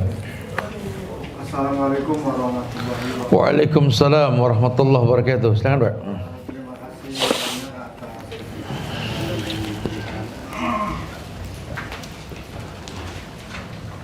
tertarik sekali dengan penjelasan tentang pahala yang setara dengan kalau kita melaksanakan umroh gitu Pak. Tapi cukup dengan sholat suruk atau apa turuk gitu loh. Suruk. Suruk. Ini harus ada dua versi, atau dua kalimat yang saya tahu itu. Saya dengar ada sholat suruk, ada sholat turuk. Iya. Sebenarnya yang pasti itu sekitar jam berapa Pak? Kemudian berapa rakaat dan surat-surat apa saja yang afdal untuk dibacakan gitu. Makasih Pak Ustaz. Suruk ya. Iya, suruk ini di beberapa negara beda-beda nih Pak. Ya, suruk ini beberapa negara beda-beda. Kalau di negara Arab itu dari azan subuh 1 jam seperempat dari azan subuh, suruk itu waktunya. Kalau di negeri kita nih maju mundur, tapi rata-rata 1 jam, karena 50-50 siang malamnya nih. Tapi kalau di negeri yang malamnya lebih panjang, biasanya maju. Gitu ya. Tapi kalau di kita tropis ini 1 jam. Adapun bacaannya tidak dikhususkan. Ya tidak dikhususkan, bebas-bebas saja. Namun suruk itu ibadah sunnah yang wajib di masjid Pak. Ada 3 ibadah sunnah yang wajib di masjid. Yang pertama tahiyatul masjid, sunnah wajib di masjid. Yang kedua syuruk, salat subuh bersama imam, zikir hingga terbit matahari, syuruk 2 rakaat. Yang tak berkhilaf di 3 masjid, Masjid Nabawi, Masjidil Haram, Masjidil Aqsa. Tapi keumuman dalil memperbolehkan semua masjid, ya. Kemudian yang sunnah wajib di masjid, lainnya i'tikaf. Gitu. Jadi nggak ada ayat khusus secara umum. Allahu a'lam bishawab. Nah, silakan yang lain. Untuk wanita, Hah? suruh untuk wanita. Ya sama, wanita juga kalau mau di masjid ya silakan aja. Misalkan dia bisa sholat di masjid, selesai sholat dari masjid dia zikir hingga terbit matahari, ya syuruknya di masjid. Jangan di rumah, kalau di rumah bukan syuruk namanya nanti. Tapi subuhnya di rumah. Lah di masjid. Syarat syuruk itu subuh di masjid. Orang yang sholat subuh bersama imam, kemudian zikir hingga terbit matahari. Wallahu a'lam.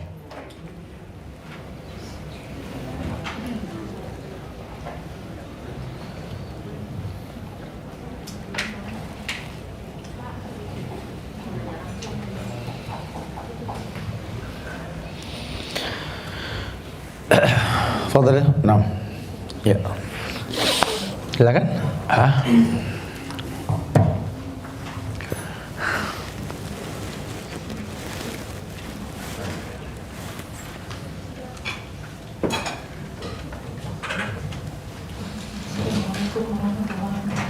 Waalaikumsalam warahmatullahi wabarakatuh. Ya. Ada beberapa hal yang ingin saya tanyakan. Jadi kalau umat Islam itu diharapkan untuk selalu ikhlas dalam mengerjakan banyak hal dari yang kecil sampai yang besar. Iya. Tapi di sisi yang berbeda, setiap pekerjaan itu selalu mengharapkan pahala. Iya. Kita selalu bekerja itu pahala, sehingga ada implikasinya dalam kehidupan sehari-hari. Kita mengerjakan sesuatu pamrih. Iya. Jadi dalam bentuk dunianya pamrih, dalam bentuk akhiratnya pahala. Sebenarnya korelasi ini di mana letaknya ikhlas dan Ya. istiqomah itu sebetulnya. Itu yang pertama. Dan yang kedua adalah ketika kebiasaan itu adalah sesuatu kebiasaan baik itu adalah suatu ilmu, tetapi di sisi yang berbeda, kebiasaan itu tergantung juga kepada lingkungan. Iya. Jadi environment hidup itu ada terpengaruh oleh kondisi lingkungan. Nah, sementara lingkungan di Indonesia ini dan tauladan itu sangat sulit, apalagi dengan adanya gadget. Iya. Jadi sehingga kesulitan bagi ibu-ibu untuk memberikan ilmu kepada anaknya, karena memang ada tren anak-anak kita tuh dengan beberapa karakter di rumah menjadi anak kita, di luar dengan karakter pergaulan. Iya. Demikian, terima kasih. Baik, ya. Waalaikumsalam. Assalamualaikum warahmatullahi wabarakatuh. Waalaikumsalam warahmatullahi wabarakatuh. Ya Ibu, memang globalisasi ini nggak bisa kita hindari nih Bu. Ya. Tapi bukan berarti lantas syariat nggak berlaku, tidak. Ya. Karena memang ketika Nabi mengatakan famanittaqas syubhat faqad istabra lidini wa irdih. Ada sebuah kebiasaan yang mesti dibiasakan Bu. Bisa gak diri kita, anak kita ini gak makan yang syubhat, cukup yang halal, jangan yang syubhat apalagi yang haram. Jadi kalau syubhat itu halal Bu, cuma menjauhkannya baik. Nah ketika anak ini kita konsumsikan yang halal saja, tidak yang syubhat, nanti ketidakmampuan kita itu bukan menghilangkan kekurangan, bukan mendatangkan kekurangan pada pendidikan, tidak. Karena nanti Allah yang berperan. Kita nggak pernah tahu di balik dinding anak sedang apa Bu. Bahkan telinga kita nggak bisa mendengar dia sedang telepon di balik seberang jalan sama temannya. Tangan kita dipentangkan cuma 2 meter, 6 meter dia berbuat sesuatu, kita nggak bisa menyentuh dia, betul. Ketidakmampuan tersebut nanti Allah yang bakal membackup. Allah yang bakal membackup. Di mana manusia ini akan merasakan bahwa wujud Allah itu ada di situ. Ada istilah fattaqullaha mastata'tum, bertakwalah semampunya. Maksudnya apa? Ketika kita memang bisa memaksimalkan aturan yang memang dicontohkan, kekurangannya Allah yang mencukupi gitulah. Ini kita nggak bisa sekarang anak nggak main handphone, bohong lah. Di rumah dia dilarang main handphone, tapi kan dia juga pengen main handphone sama temannya. dia akan berpikir 1000 kali untuk melobi temannya minjemin handphone dia. Malah lebih fatal lagi nantinya. Kita nggak bisa kontrol. Salah satu kesalahan dalam pendidikan anak itu kan orang tua membiarkan anak memiliki lingkungan tersendiri di luar. Yang paling baik itu anak menjadikan orang tuanya teman sampai kapanpun. Karena perintahnya wasahibhuma fid dunya ma'rufa, jadikan orang tuamu sahib, teman, ma'ruf yang transparan. Karena kalau sampai dia belum berteman sama orang tuanya, dia sudah berteman sama orang di luar sana, dia akan kabarkan aib orang tua sama temannya. Bahaya sekali itu. Ya makanya siapkan stok maklum yang banyak buat urusan sama anak ini. Ya, Allah anak. Apa Bu sekali lagi tadi pertama apa tadi? Iya. Oke.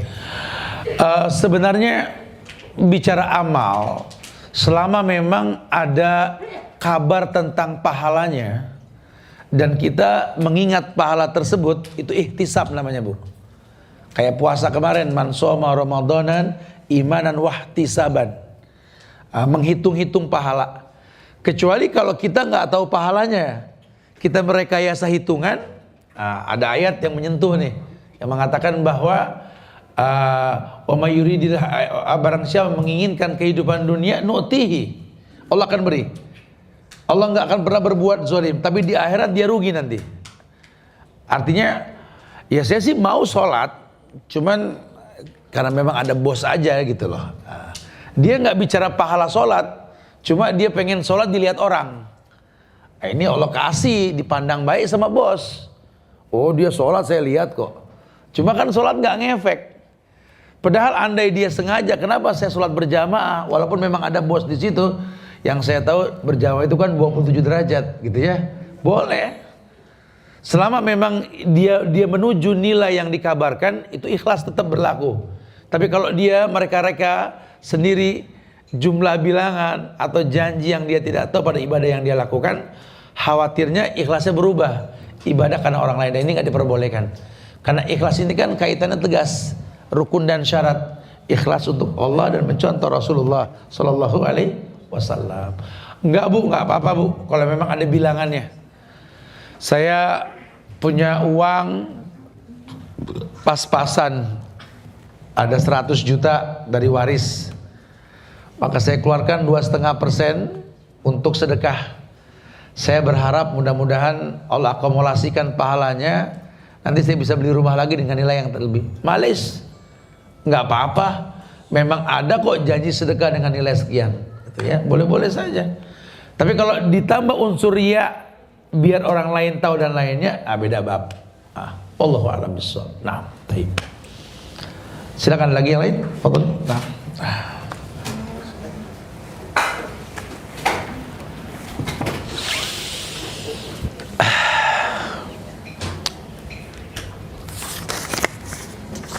Assalamualaikum Ustaz. Waalaikumsalam. Fadhil ya. Tentang sholat syuruk itu, kalau kita sudah sholat syuruk, kan itu kan duha awal ya. Apakah itu termasuk sholat duha juga? Kalimat duha awal itu bukan sholat duha. Awal duha itu kan artinya terbit matahari. Jadi dibilang awal duha itu belum masuk duha. Karena duha itu kata Nabi ketika anak unta kepanasan. Jadi kalau yang biasa olahraga pagi berasa panas menyengat. Nah, sekitar jam 7:30 kurang 7:30 kurang lebih lah ya segitu ya. Itu duha tuh. Sementara kalau syuruk itu beberapa menit sebelum itu gitu loh. Makanya subuh sekarang jam berapa? Subuh jam 4:40 ya. Ada 4:40. Ada yang 5:30. Ada 6:30 ada sini. Ada yang 7:30 juga ada. Indonesia macam-macam waktu subuh nih soalnya. Tapi betul 4:40 ya. Berarti jam 6:40, jam 5:40, jam 6 kurang itu syuruk. Ya. Sementara waktu duha di kita tuh antara syuruk dengan duha tuh agak lama. Tapi kalau di Arab tipis waktunya. Allahu a'lam bishawab. Naam, ya. Beda. Jadi syuruk dengan duha itu beda. Istilah awal waktu duha itu sebelum waktu duha yang dimaksud. Wallahu musta'an. Naam. Tanya lagi Ustaz. Boleh. Tentang sholat untuk arfat itu, kalau kaki terlihat tapi kalau pakai kaos kaki apakah tidak sah? Apakah harus tertutup gitu? Keumuman dalil almar'atu aurah, perempuan itu aurat. Lan yasla yura minha ila hadza wa hadza. Yang tidak boleh tampak cuma muka dan telapak tangan. Yang boleh nampak cuma muka dan telapak tangan. Jadi sebenarnya kalimatnya selama tertutup sah. Mungkin mengurangi pahala karena membentuk tubuh saja kali ya. Karena betisnya kelihatan walaupun tertutup gitu ya. Tapi dengan bahasa tertutup sah. Wallahu a'lam bishawab ya. Karena kalau buat perempuan isbal itu lebih afdol. Kalau buat laki-laki kan la isbal. Ya, baik. Assalamualaikum Ustaz. Jika anak meninggal dunia sebelum balik, masih kecil, apakah betul penyebab wafatnya sudah ditetapkan Allah sejak 50.000 tahun? Ya iyalah. Jangan kata balita, semua makhluk mati hidup itu telah ditentukan oleh Allah 50.000 tahun sebelum tercipta langit dan bumi. Apakah betul kita tidak boleh memasang foto di Instagram? Saya bingung juga. Boleh tidaknya kan niatnya apa? Karena kalau niatnya memang betul, pahala mubah itu, masang foto itu kan mubah. Hukum asalnya boleh. Ya, yang nggak boleh itu kan lukisan mutlak, haramnya lukisan. Kalau foto ini bisa haram, bisa halal, bisa mubah. Haram kalau memang pengen riya biar orang tahu, haram, syirik kecil.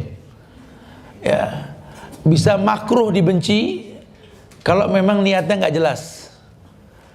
Tapi bisa jadi halal, boleh kalau memang untuk sebuah kewajiban, paspor, ya, untuk KTP, itu kan memajang juga semuanya kan.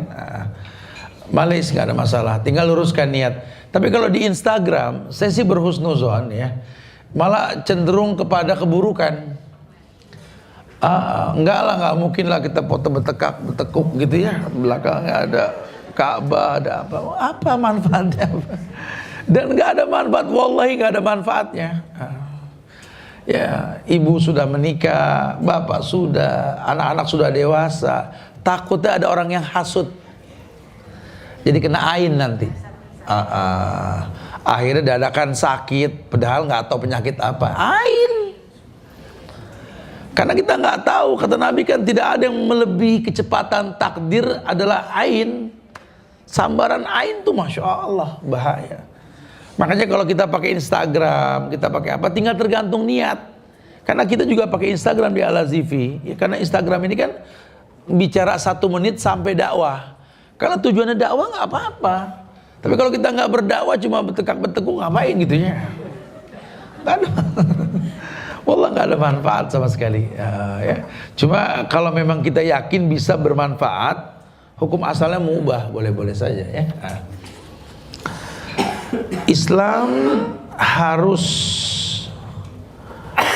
mewarnai, bukan diwarnai. Bagaimana cara mengajak yang baik jika kita ditakdirkan berjodoh dengan suami yang masih dalam tahapan belajar agama dan sebagainya? Ya, keumuman dalil bahwa bahwa hunna libasun lakum wa antum libasun lahum. Wanitamu itu pakaian untukmu. Kalau dia sudah jadi pakaian, kau pun jadi pakaian untuknya.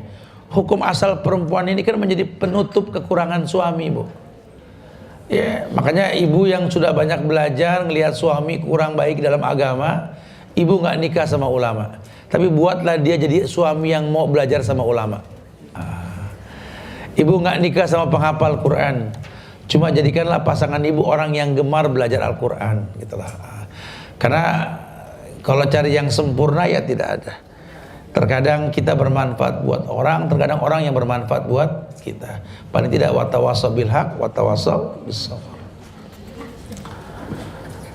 Anak atau keponakan suka sedih karena hal sepele.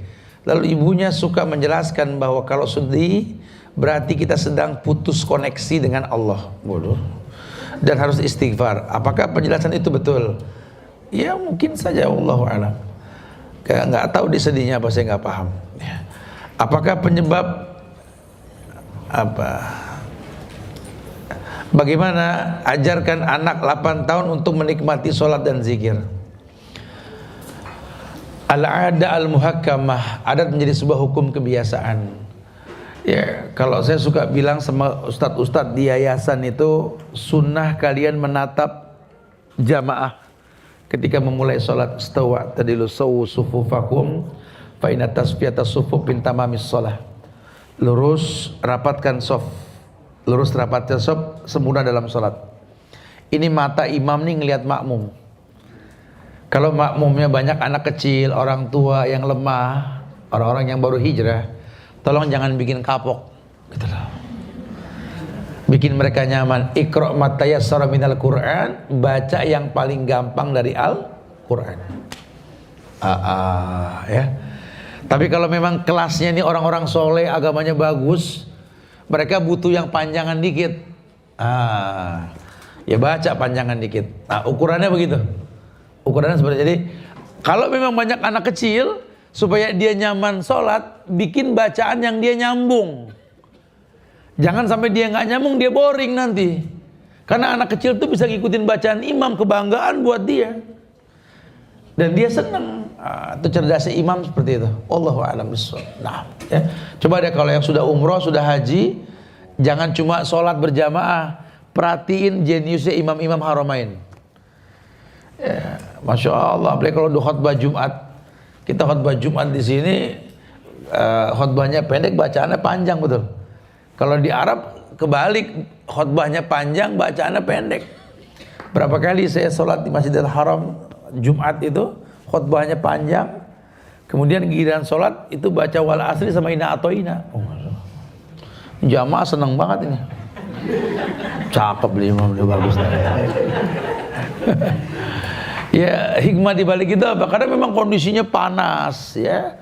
Kalau dalam khutbah kan bisa survei, bisa tutup pala, bisa apa. Tapi kalau dalam kondisi sholat kan kita pasrah kan. Nah, imam pendekin bacaan, cerdas.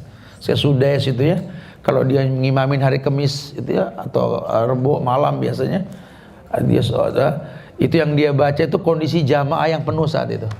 Ya, kalau kita paham arti ayat yang dibaca itu berkait dengan apa yang dia lihat ketika dia jalan dari luar ke dalam itu. Imam-imam Masya Allah semua. Sehingga buat orang yang paham tuh nyaman banget sholat gitu. Karena connect, nyambung. Wallahu a'lam bishawab. Nah. Taib, ada lagi? Silakan. Assalamualaikum Ustaz. Waalaikumsalam. Kenapa? Assalamualaikum warahmatullahi wabarakatuh. Waalaikumsalam warahmatullahi wabarakatuh. Nah. Sekarang Ustaz, saya mau bertanya. Iya, silakan Pak. Saya cuma mau bertanya begini Ustaz. Ya. Apa yang dimaksud dengan lalai di dalam sholat? Iya. Cuma itu aja Ustaz. Taib, barakallahu fiik. Nah. Assalamualaikum warahmatullahi wabarakatuh. Waalaikumsalam warahmatullahi. Lalai. Keumuman makna lalai di sini ketika tidak sesuai dengan yang ditargetkan. Nabi mengatakan salat itu tahrimuhu takbir wa tahliluhu salam. Rawahu Bukhari. Salat itu dimulai dengan takbir, diakhiri dengan salam.